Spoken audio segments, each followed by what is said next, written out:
2,500 years ago, roughly the same amount of time that separates you from Julius Caesar, this place was the center of the known world. This is not a metaphor. This is not an exaggeration. It is the true center of power, culture, commerce, and human civilization. We're talking about an empire that stretched from Greece to India, from Egypt to Central Asia.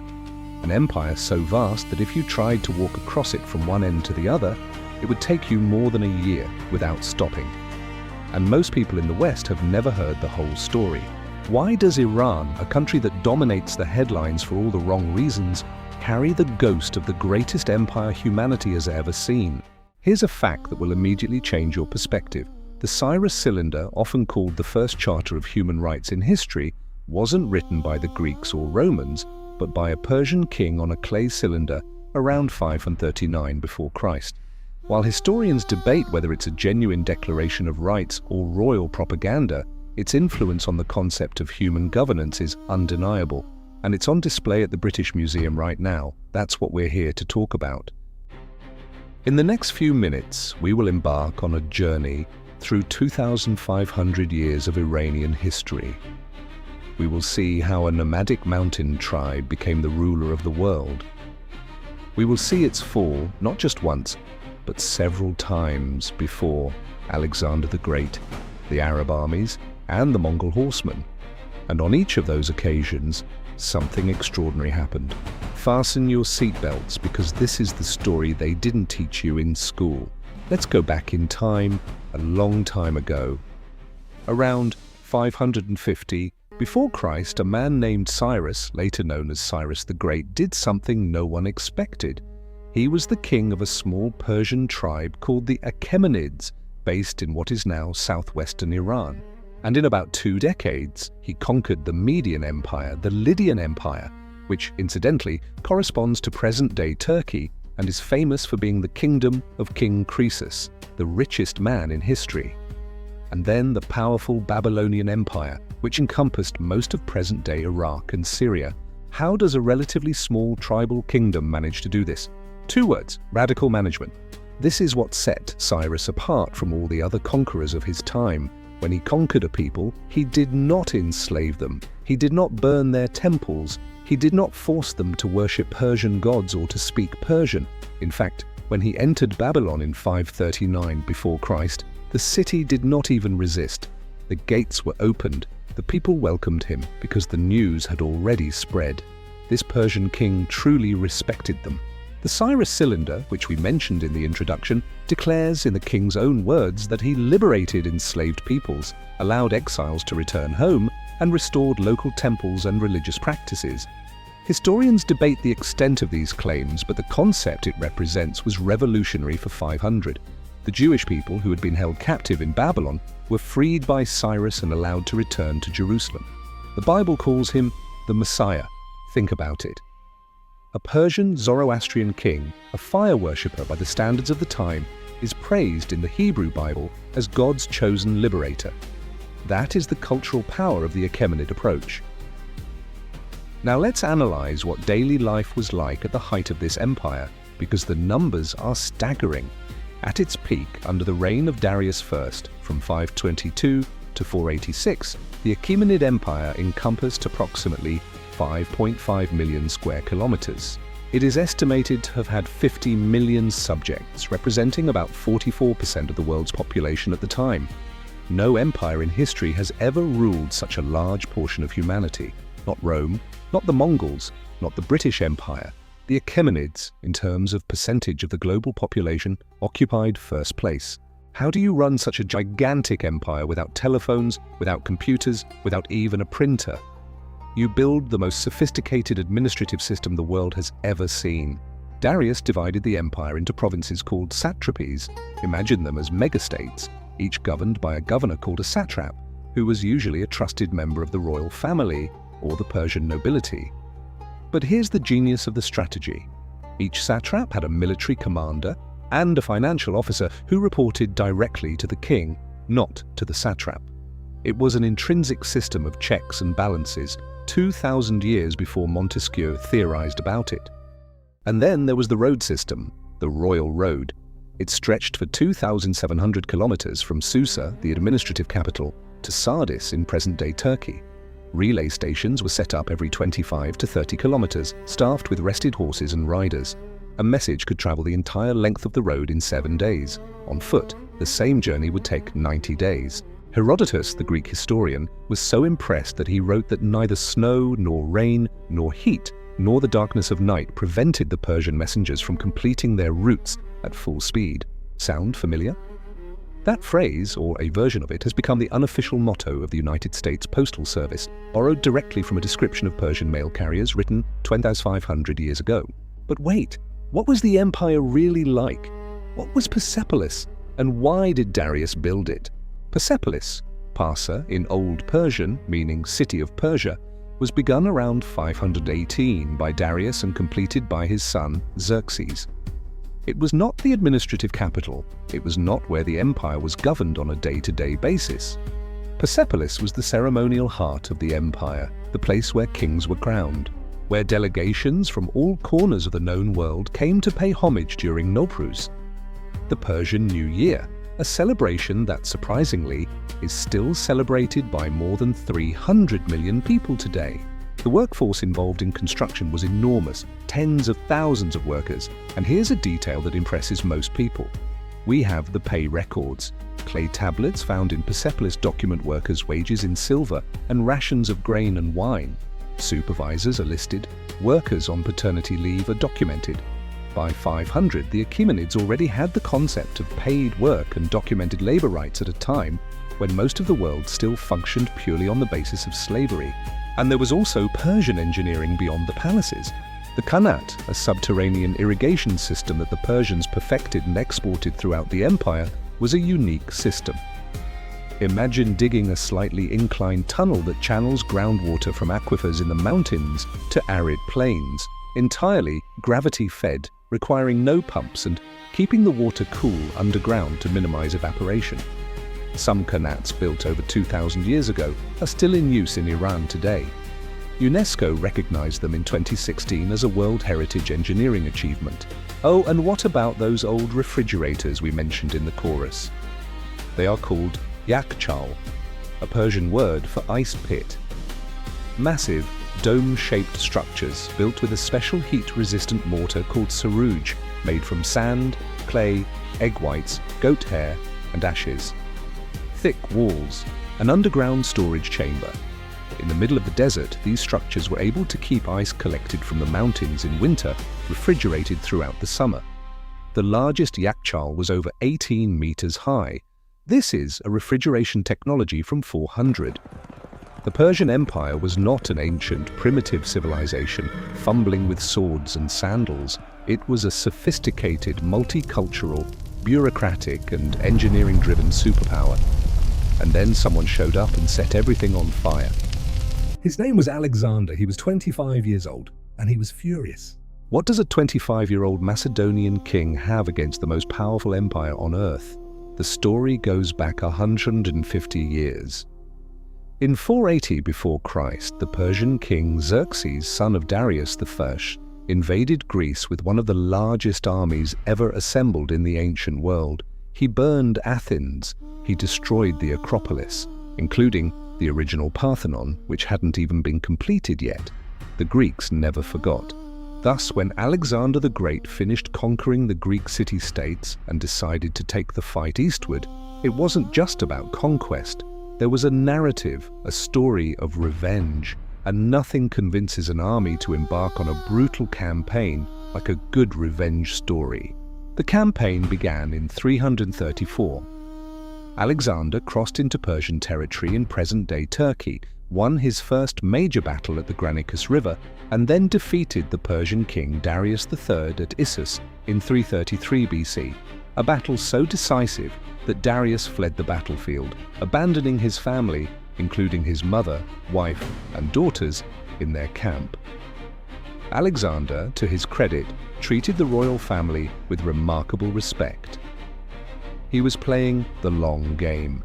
He advanced south through the Levant, besieged and conquered Tyre and Gaza, entered Egypt, where the priests of the oracle of Amun declared him a god, and then turned east. At the Battle of Gaugamela in 331 before Christ, somewhere in northern present-day Iraq, Alexander faced Darius III for the last time. Darius had assembled an impressively large army. Ancient sources mention over 1 million soldiers, though modern historians more realistically estimate between 200,000 and 250,000, compared to Alexander's roughly 47,000. Alexander's oblique cavalry charge, a tactical innovation still studied in military academies today, broke the Persian line. Darius fled again. This time, he never recovered. Shortly afterward, Darius III was assassinated by his own satrap, Bessus, in a desperate show of power. When Alexander found the body, according to accounts, he covered it with his own cloak and wept. Then he pursued Bessus, executed him, and declared himself the rightful successor to the Persian throne, not its destroyer, but its heir. And then he arrived in Persepolis. What happened next is one of the most debated and consequential acts of destruction in history. The royal palace of Persepolis, the ceremonial heart of the greatest empire the world has ever known, was burned down and reduced to ashes in 330. Why? Ancient sources differ. Some say it was a deliberate symbolic act of revenge for the burning of Athens 150 years earlier.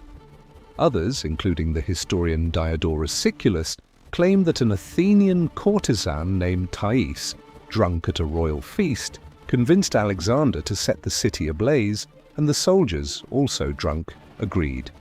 Alexander himself is said to have woken up the next morning remorseful. We don't know the whole truth, but we know the outcome. Thousands of years of records, works of art, and physical symbols of the Persian civilization were consumed by fire in a single night. And yet, and this is where it gets really fascinating, the culture was not destroyed by the fire. Persian administrators continued to manage the empire. Persian remained the language of the bureaucracy. Persian customs survived. When Alexander died in Babylon in 323 at only 32 years old, his generals divided the empire. The part that included Persia went to a general named Seleucus, who founded the Seleucid Empire. And even under Greek rule, Persian culture persisted discreetly. Persian nobles married Macedonian rulers.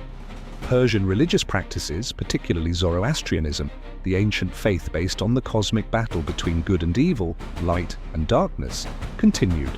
So, here's the cycle we're opening. Throughout this entire video, pay attention to this pattern.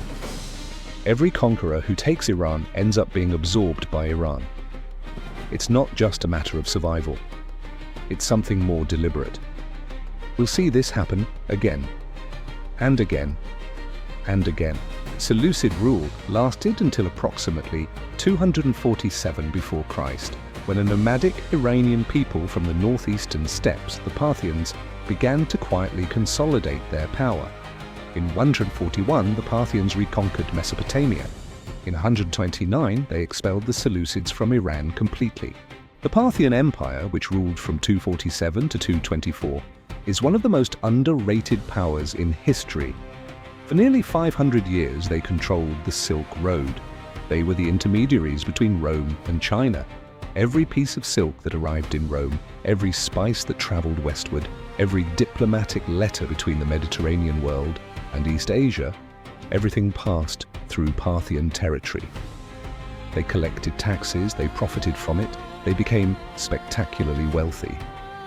And they defeated Rome twice.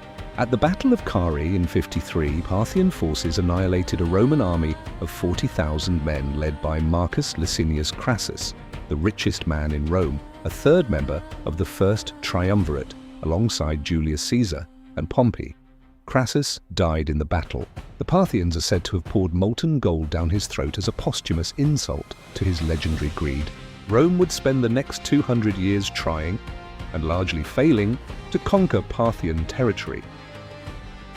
But the Parthians ultimately fell not to Rome, but to an internal rebellion. In 224, an Iranian vassal king named Ardashir from the province of Fars, precisely the same territory from which the Achaemenids came, deposed the last Parthian king and founded the Sasanian Empire. The Sassanids were explicitly Achaemenid revivalists. They saw themselves as restoring the greatness of ancient Persia. They promoted Zoroastrianism as the official religion. They built magnificent cities, the most famous of which was Ctesiphon, near present-day Baghdad, whose throne hall boasted the largest brick arch ever built in the ancient world. They reformed the tax system. They patronized the arts, philosophy, and science. And they picked up exactly where the Parthians left off, fighting against Rome and then against Rome's successor, the Byzantine Empire. The Sassanid-Byzantine Wars are one of the most exhausting, brutal, and ultimately self-destructive conflicts in history. For over 400 years, these two superpowers wore each other down. Millions died, entire regions were depopulated, and while they were busy destroying each other, something was happening on the Arabian Peninsula that neither of them had foreseen. In 610, in the city of Mecca in Western Arabia, a merchant named Muhammad began receiving divine revelations, or so he and his followers believed. When he died in 632, he had unified most of the Arabian Peninsula under a new religion, Islam. What happened next was one of the fastest geopolitical transformations in human history. In 636 Anno Domini, just 4 years after the death of Muhammad, the Arab armies defeated the Byzantine Empire at the Battle of Yarmouk. And in the same year, at the Battle of Al-Qadisiyah, they faced the Sasanian Empire. How could an empire that fought against the Greeks, Romans, and Byzantines for centuries lose to what most Persian nobles considered a motley army of desert nomads? The honest answer is exhaustion.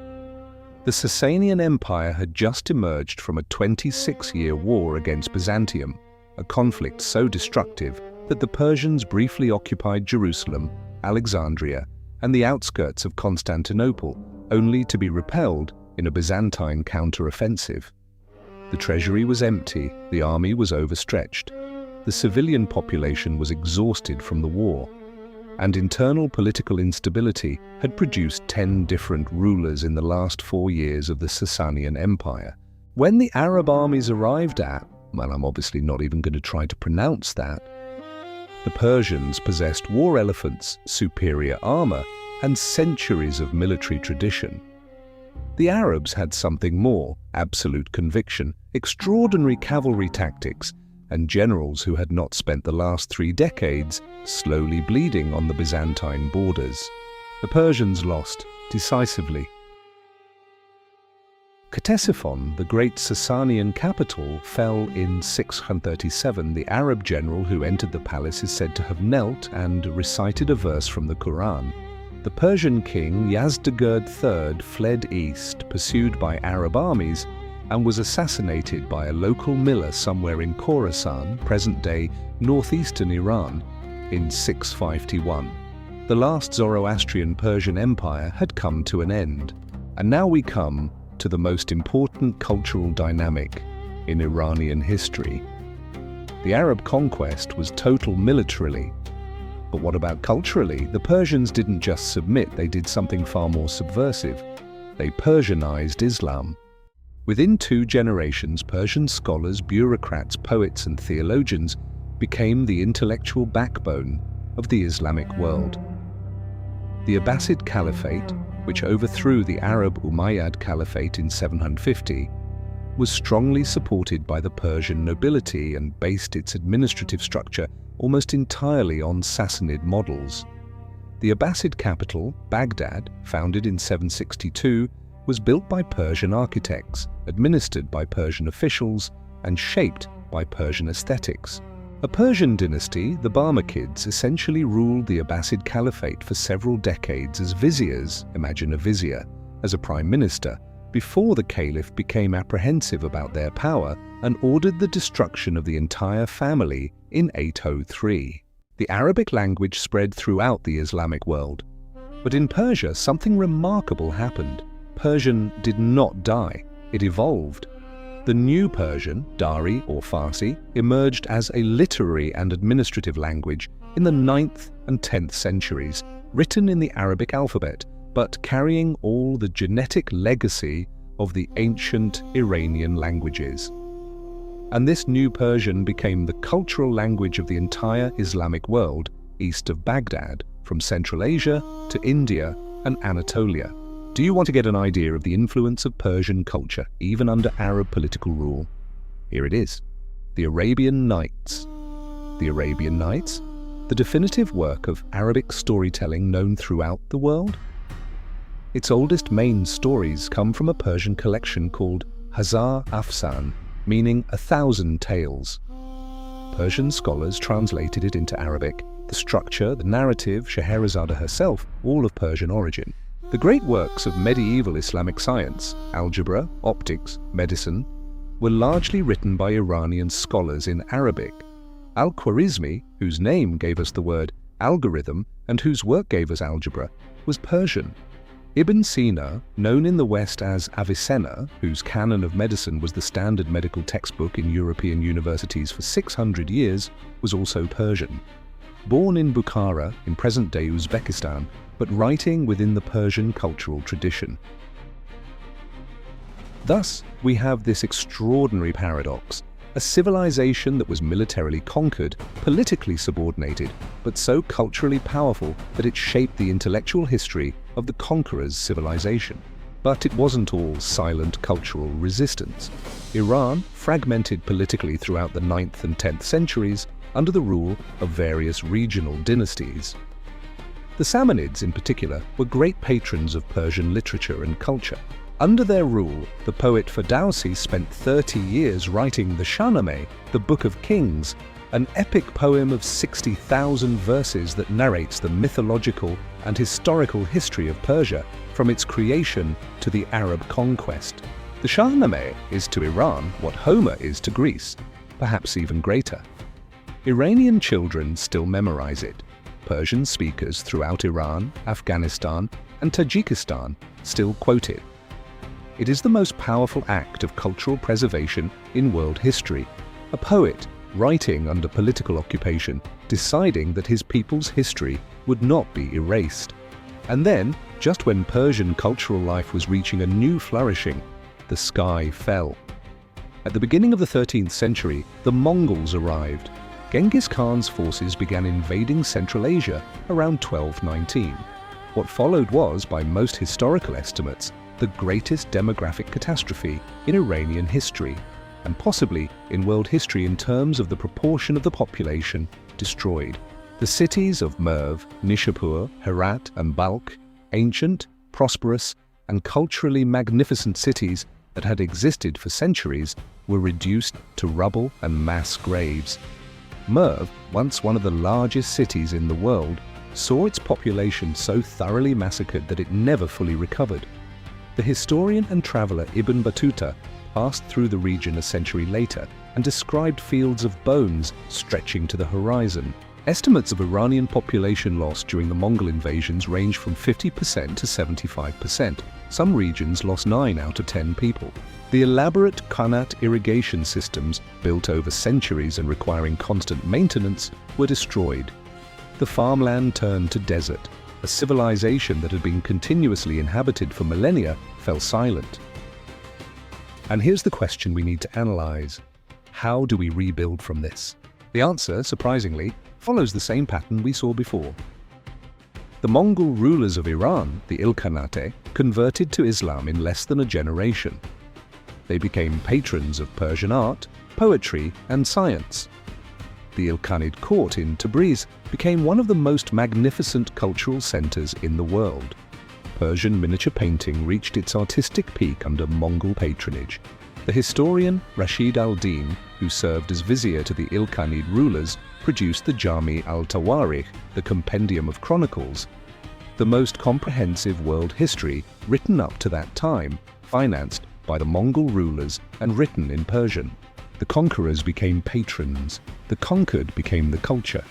It happened again. At the end of the 15th century, Iran was a mosaic of warring Turkish and Iranian dynasties, politically fragmented, culturally vibrant, and religiously diverse, with Sunni Islam dominant, but with Shia communities, Sufi orders, and even remaining Zoroastrian communities scattered throughout the country. Then, in 1501, a 14-year-old boy named Ismail led an army to the city of Tabriz and declared himself Shah of Iran. Shah Ismail the founder of the Safavid Dynasty, the man who shaped Iran religiously and politically to this day. How does a teenager become the founder of a dynasty that lasts 200 years and permanently transforms the Middle East? The story behind this is extraordinary. The Safavids were the leaders of a Sufi religious order, the Safaviya, based in the city of Ardabil in northwestern Iran. Over generations, they built a devoted following of Turkic warriors called Kizilbash, meaning redheads, in reference to the characteristic red turbans they wore.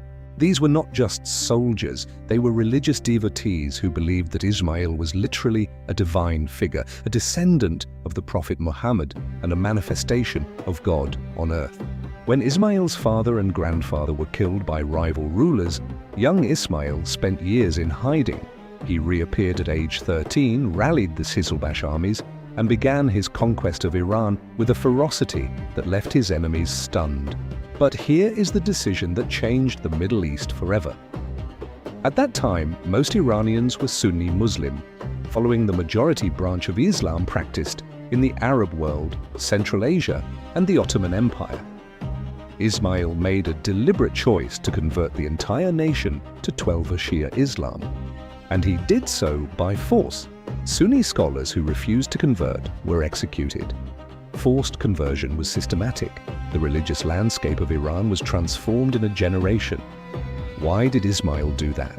In part, religious conviction. The Safavids had Shiite leanings that went back generations, but also in part, political genius. The Ottoman Empire to the west was the dominant Sunni power and the greatest rival of the Safavids.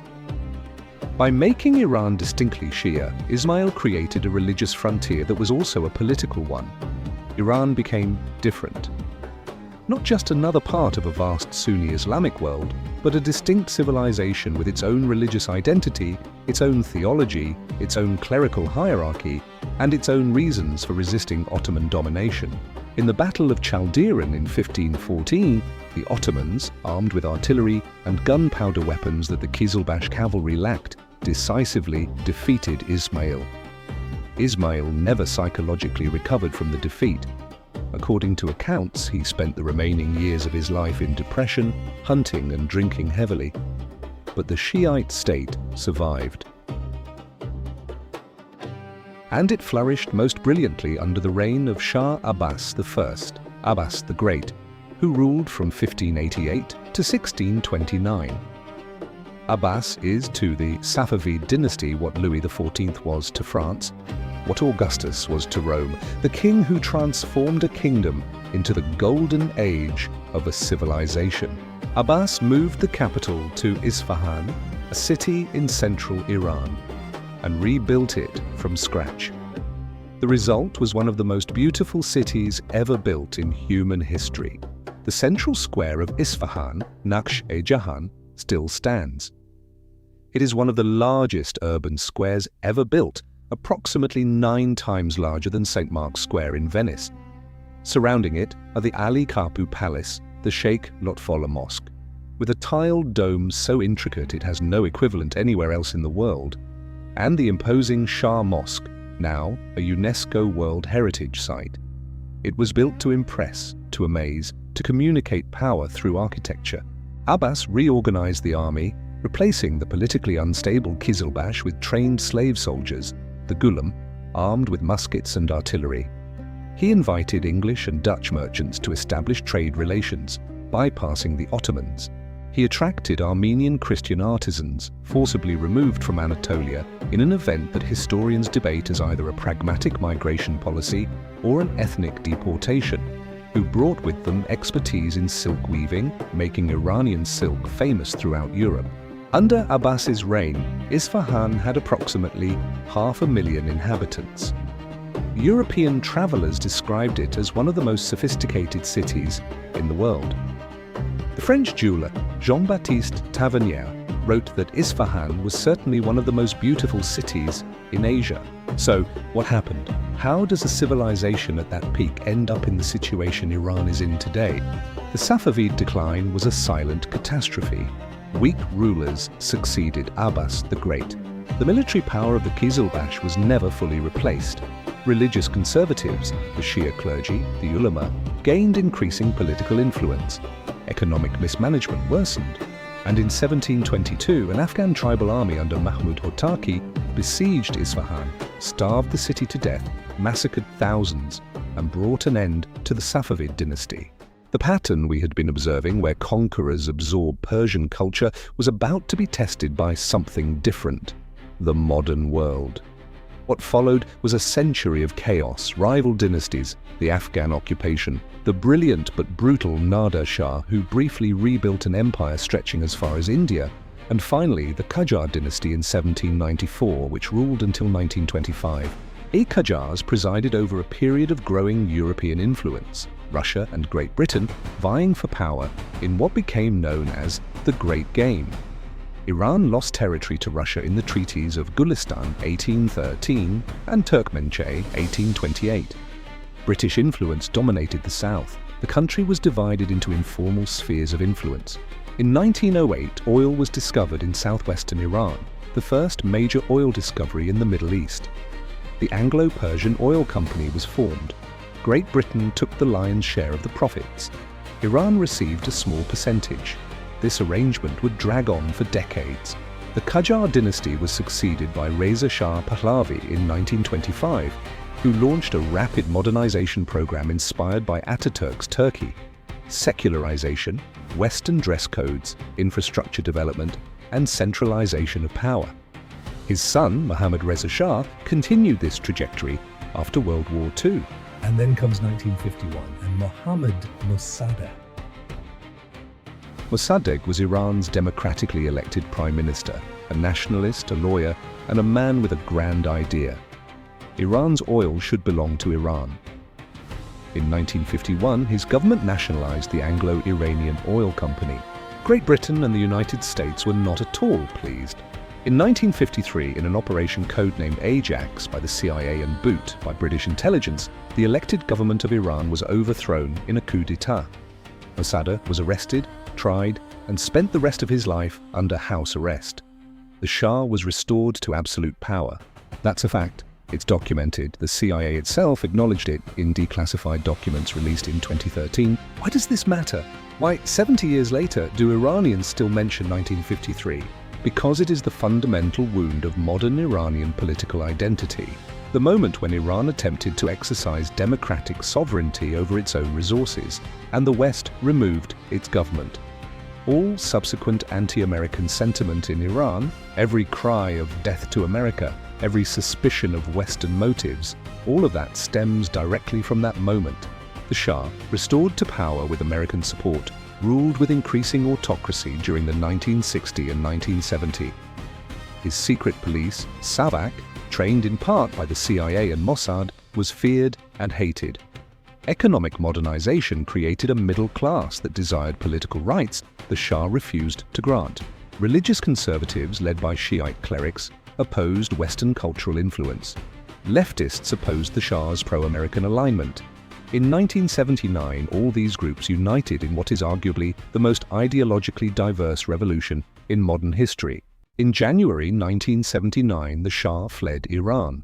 In February, Ayatollah Ruhollah Khomeini, a Shiite cleric who had spent 15 years in exile in Iraq and France, returned to Tehran, where he was greeted by a crowd of millions. The Islamic Republic of Iran was proclaimed in April 1979. Then, in November 1979, revolutionary students seized the American embassy in Tehran and held 52 American diplomats hostage for 444 days. The world was never the same again. The Iran that emerged in 1979 was governed by a concept called Velayat-e-Faqih, guardianship of the Islamic jurist. The idea, political authority should rest with the senior Shia cleric, the supreme leader, who holds power over the military, the judiciary, foreign policy, and the media. Sound familiar? It should. Cyrus ruled with divine mandate. The Safavids ruled with divine authority. The Islamic Republic rules with divine authority. Every version of Iran has embedded the same logic into its governance. Only the costume changes. The Iran-Iraq War from 1980 to 1988 was the defining trauma of the early republic. Saddam Hussein invaded in September 1980. What he expected to be a quick victory became an 8-year war that killed between 500,000 and 1 million people on both sides. Iran's economy was devastated, its isolation deepened, and yet the war created a national mythology that the government still draws on today. Here's where the picture gets genuinely complex, and where we're going to stick strictly to the facts and let you decide what to make of them. Outside Iran, international sanctions, a secret nuclear program revealed in 2002, a regional network of proxy forces, Hezbollah in Lebanon, the Houthis in Yemen, militias in Iraq and Syria. Tehran calls it the axis of resistance. Critics call it destabilization. The facts are on the table. You do the math. Inside Iran, the picture is complex. For decades, women made up more than half of university students. A thriving underground cultural scene in music, arts, and cinema persists despite censorship. Iranian directors have won multiple Academy Awards. Over 60% of the population is under 35, connected to the world through VPNs and satellite TV. In 2022, the death of Mahsa Amini in the custody of the morality police triggered the largest protests the Islamic Republic had ever seen, under the slogan Zan, Zendegi, Azadi, woman, life, freedom. The protests were suppressed. The pressure has not disappeared. Two realities, one country, draw your own conclusions.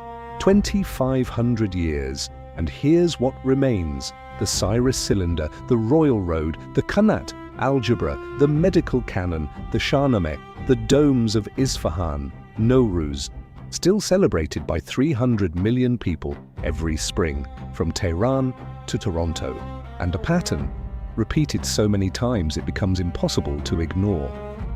Every conqueror eventually becomes a student. The ruins of Persepolis are still there, still asking the same question: how do you build something that lasts? Iran's answer: tell the story so well that even the people who burn it down can't stop repeating it. If this video shifted how you think about Iran, subscribe. More videos like this are on the way.